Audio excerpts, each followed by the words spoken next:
mare musoninko assalamu alaikum kibarum pawge mugondena kai aga gille kada radio jawol sare kibaru soninkan kanne oga kibaru jopana kada tino kube kenne jamani ke yumma kenga Mohammed Sheikh Al-Qazwani agaraga terende gilli no kube gane aleg bangenga atori de bengani brakna dimmanke be aga kinya dono nga akata gilli golluda barno nga aga kata gilli tufa fananga na taqundi gilli kebe ga kata gollube no igira qengunyino nga aga ni gilli kilebe iga dabarni aga gilli nokobe gani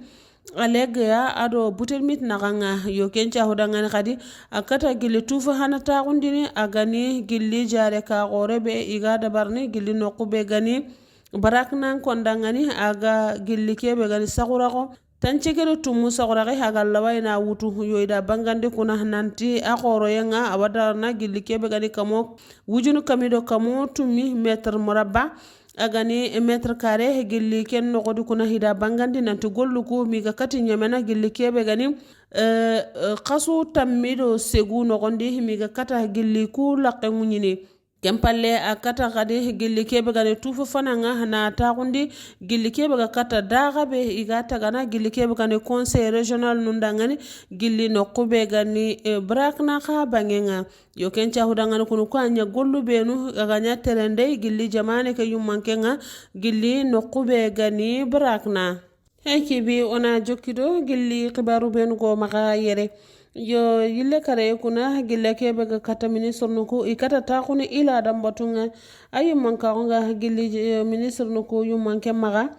ken chawdangani kuna igara digame kini gilli ministre be ga sigido gilli kebe ga kata gollu nyaaga gemundenga haga sigido gilli kebe gani communication karanga ado gilli niveau technologie ke ga darna mo be ke wakati ikatna da Mohammed Abdullahi Wululi ken chawdangani agara digame ngutu ada bangandi gilli kebe ga kata niveau technologie ke soruku ga golnyana yi mo be ada bangandi khadi gilli kebe ga kata sim nu kubno gi wuto ado gilli kebe gani o pièce d'identité nu ku ogi i sahana do gilli kebe gani o sim nu telephone ku battenga ado connection ke ga mogobe asu tangante nyani akoro sinte nyani gilli kebe ga kata kube no kaga sigido gilli kebe ga golli bure mbana nyana gilli kebe ga kata nouvelle technologie ke no gondi yo kencha hodangani kuna ati haqqila toqenga maga kata dabarne mo qosiringa ado koro sinde gille kebe ga kata gollu burnyangano nga anogondi bi ona jokkido gilli khibaru benugo magayere yille kare ikata gollu raqungini kengani gilli kebe ga kata sanku benu gilli igada yittelliya aga kata na soron kisini gilli kebe gani siringa tege yo kencha hodangani kuna ida bangandi nanti ida gollu laqunguni gilli noqube gani taganta bangenya yo kencha hudangani kuna ida bangande nanti ministre ke ada yamari yenkeni nanti gilli wilaya nuku segisu miga kata gilli qallun kitta mo be gan qawanta ada bangandi kuna nanti gilli no be gan hawda sharqi ada hawda alqarbi do la saba do gorgol do brakna do trerza do taganta do gidi maga ma bana suqa ga kati qallen kitta gilli ke ga kata demande dangani gilli jamane le mundangani